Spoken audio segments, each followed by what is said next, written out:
Hello दोस्तों, नमस्कार। SM किसी चैनल में मैं आप सभी लोगों का दिल से बहुत बहुत स्वागत करता हूं।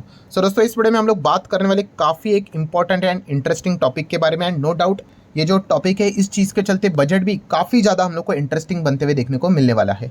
कौन से टॉपिक की हम लोग बात करने वाले दोस्तों, तो हमारे देश की इकोनॉमी। ठीक है, तो आप सभी लोगों को पता है हम लोग 5वीं दुनिया की बड़ी अर्थव्यवस्था आप सभी लोगों को पता ही है। और हमारा शॉर्ट टर्म का टारगेट ये है कि 2030 तक एटलीस्ट तीसरे नंबर की बड़ी इकोनॉमी तो हम लोग को फिलहाल तो यहाँ पे बनना ही बनना है। दोस्तों, अगर देखा गया तो इकोनॉमी से रिलेटेड जो फिलहाल जो चीज़ें हम लोग को देखने को मिल रही है, कुछ प्रॉब्लमेटिक चीज़ें देखने को मिल रही है। मतलब आप कह सकते हो कि जो चीज़ें चल रही है इकोनॉमी से रिलेटेड, तो हमारे इकोनॉमी को वो डेंजर में यहाँ पे डाल सकती है। ऐसी चीज़ें कुछ यहाँ पे हम लोग को देखने को मिल रही है। और ये बातें कौन यहाँ पे बोल रहा है और इस चीज़ के चलते कौन परेशान है, तो 3 बड़े लोग हम लोग को परेशान होते हुए देखने को यहाँ पे मिल चुके हैं। उसमें से एक है खुद भारत सरकार, देन अगर हम लोग बात करें तो आरबीआई, एंड देन अगर हम लोग बात करें तो सेबी। यस, ये तीनों के तीनों यहाँ पे भयंकर लेवल पे परेशान यहाँ पे हो चुके हैं कि हमारी इकोनॉमी अगर देखा गया काफ़ी ज़्यादा परेशानी से यहाँ पे गुजर सकती है अगर इन चीज़ों के ऊपर कोई सोल्यूशन नहीं निकाला तो। ठीक है, तो कौन सी चीज़ों से रिलेटेड ये परेशान हम लोग को देखने को यहाँ पे मिल रहे हैं। तो अगर आप ये सोच रहे होगे कि ऐसा वो क्यों बोल रहे हैं, तो दोस्तों इसके पीछे का रीज़न है कॉमन मैन। कॉमन मैन बोले तो एक आम आदमी।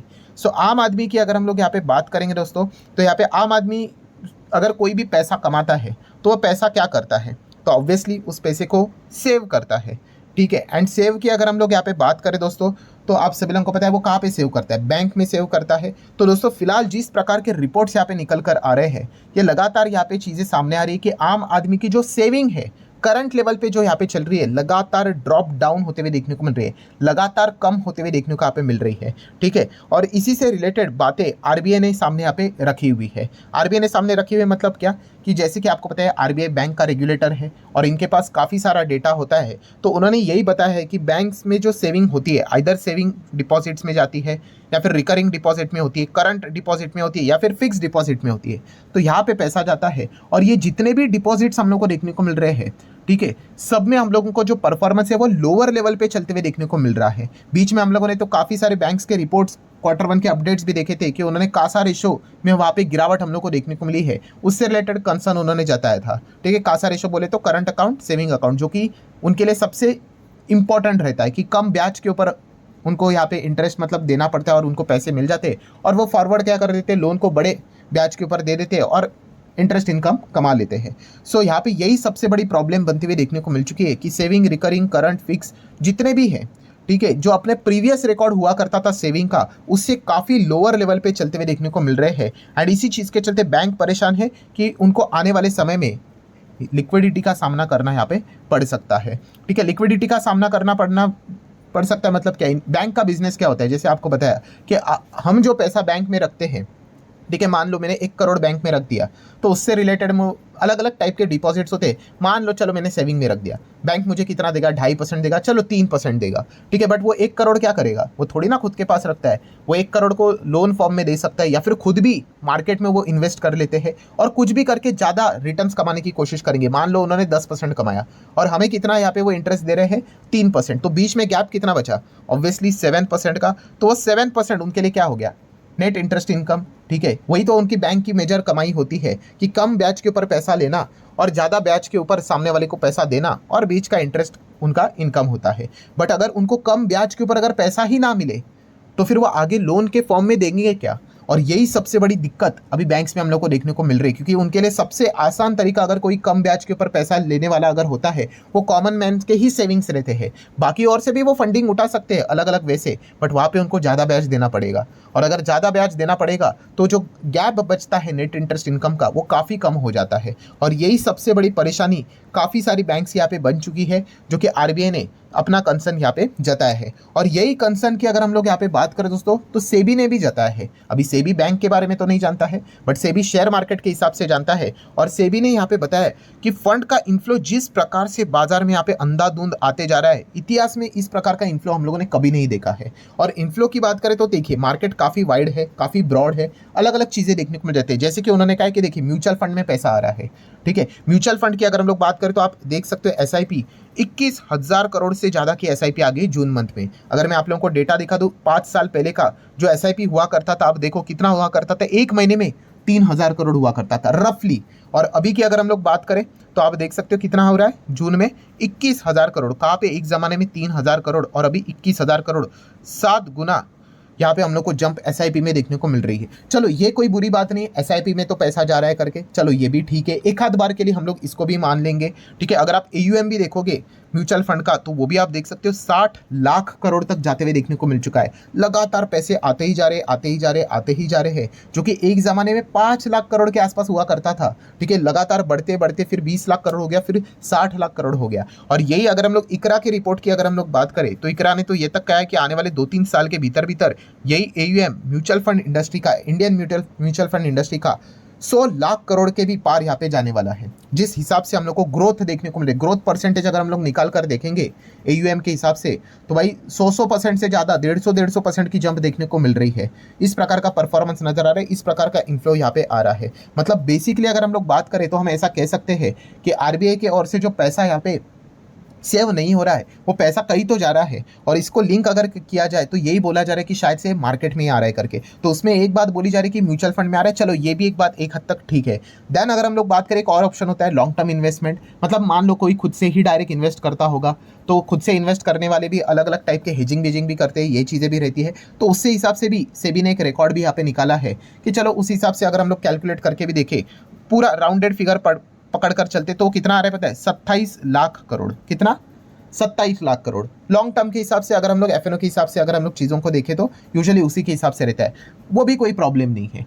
बट सबसे बड़ा प्रॉब्लम क्या है, yes, future and option trading. आपको पता है फ्यूचर एंड ऑप्शन ट्रेडिंग का टर्नओवर कितना हो चुका है? अभी हम लोगों ने लॉन्ग टर्म के हिसाब से देखा, वो कितना बताया गया था, रफली 27 लाख करोड़ के आसपास, ठीक है। और यही अगर हम लोग यहाँ पे बात करें तो एफएनओ से रिलेटेड टर्नओवर कितना निकल रहा है पता है, 9,500 करोड़ से भी ज़्यादा। बाप रे बाप, कहाँ पे 27 और कहाँ पे 9,500 करोड़। जस्ट इमेजिन करके देखना दोस्तों, मतलब कोई कंपैरिजन ही नहीं है।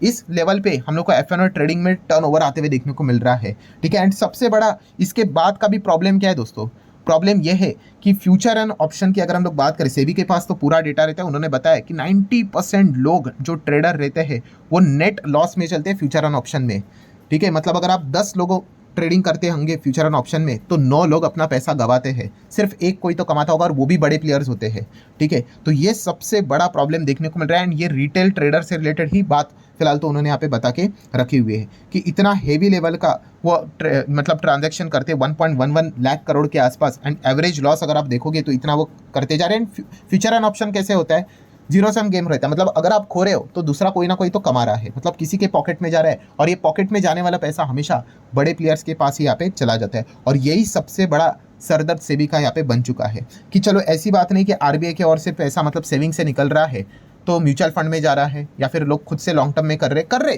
डेटा तो मैंने आपको दिखाया। बट सबसे बड़ा हेवी पैसा किधर जा रहा है, एफएनओ ट्रेडिंग स्पेकुलेशन में, जहाँ पे लोग लगातार पैसा यहाँ पे खोते ही जा रहे हैं। और इसमें यूथ ही हम लोग को सबसे ज़्यादा देखने को मिल रहा है, यंगस्टर्स ज़्यादा देखने को मिल रहे हैं।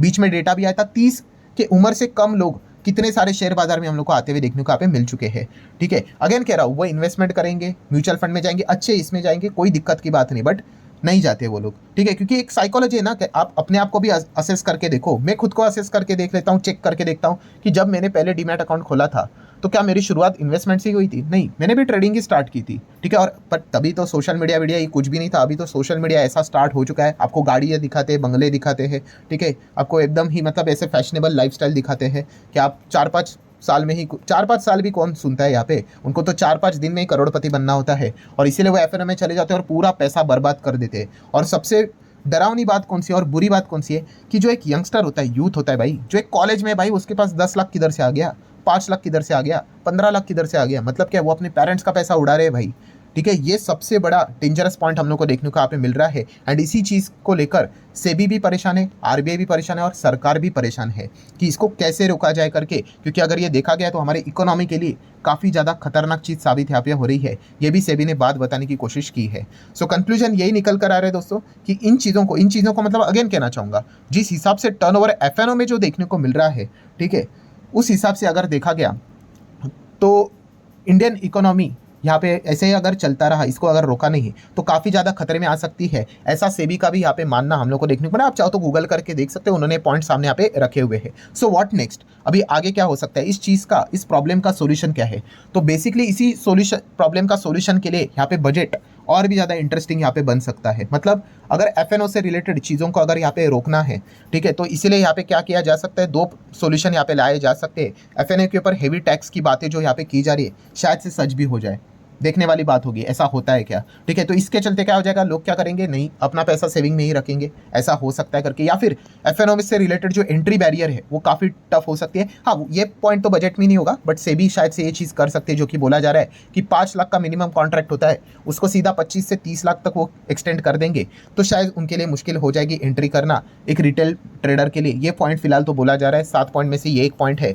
एंड सेकंड, अगर हम लोग बात करें कि लोगों को वापस अगर सेविंग से रिलेटेड इंकरेज करना है, सेविंग मतलब जो बैंक में जो पैसा यहाँ पे रखते थे उससे अगर लोगों को अगर वापस अगर इंकरेज करना है तो उनको यहाँ पे कुछ ना कुछ तो सेविंग से रिलेटेड अच्छी चीज़ें देनी पड़ेगी। अच्छी चीज़ें मतलब क्या, देखिए इंटरेस्ट रेट तो बढ़ा नहीं सकते, अभी तो इंटरेस्ट रेट ये जो आप लोगों को मिल रहा है यही हाईएस्ट लेवल पे है, ठीक है, यही टॉप लेवल पे है। अभी तो इंटरेस्ट रेट कट की यहाँ पे बात हो रही है। तो फिर कैसे यहाँ पे इंकरेज किया जाए लोगों को सेव करने के लिए, तो उसके पीछे का रीज़न है कि टैक्स को यहाँ पे थोड़ा बहुत क्या किया जाए, कम किया जाए। अभी टैक्स को कम करना मतलब क्या, तो सेक्शन 80 टीटीए करके होता है। आपको बताइए, अगर आप सेविंग में पैसा रखते हो तो 10,000 तक अगर आपको इंटरेस्ट यहाँ पे मिलता है, ठीक है, सेविंग बैंक की बात करें, कोऑपरेटिव सोसाइटी की बात करें या फिर पोस्ट ऑफिस की बात करें, अप टू 10,000 चलो आपको कोई ज़्यादा यहाँ पे दिक्कत यहाँ पे नहीं होगी।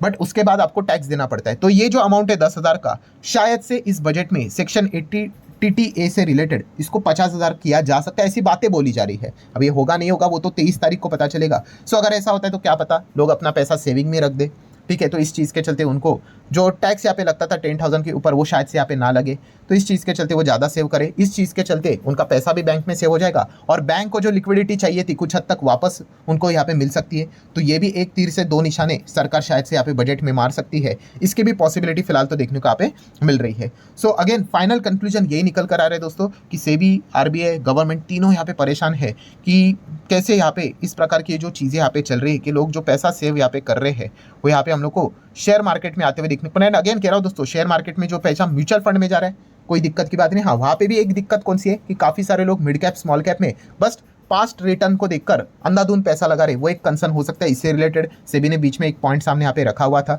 ठीक है। एंड उसी के साथ साथ लॉन्ग टर्म इन्वेस्टमेंट जो खुद से यहाँ पे कर रहे हैं, चलो वो भी एक ठीक है, उसमें भी कितना ही पैसा है, 26 से 27 लाख करोड़ ओनली। बट सबसे बड़ा जो सरदर्द बना है एफएनओ, जहाँ का टर्नओवर 9,500 लाख करोड़ से भी ज़्यादा हम लोग को देखने को मिल रहा है। इसके साथ कैसे डील करेंगे वही एक देखने वाली बात है, ठीक है दोस्तों। तो ये चेक करने वाली बात होगी कि बजट में इससे रिलेटेड कुछ चीज़ें होती है भी या नहीं। सो आशा करता हूँ दोस्तों वीडियो हेल्पफुल लगा होगा, तो चाहो तो लाइक एंड शेयर कर सकते हो। मिलते हैं नेक्स्ट वीडियो में, तब तक के लिए बाय बाय।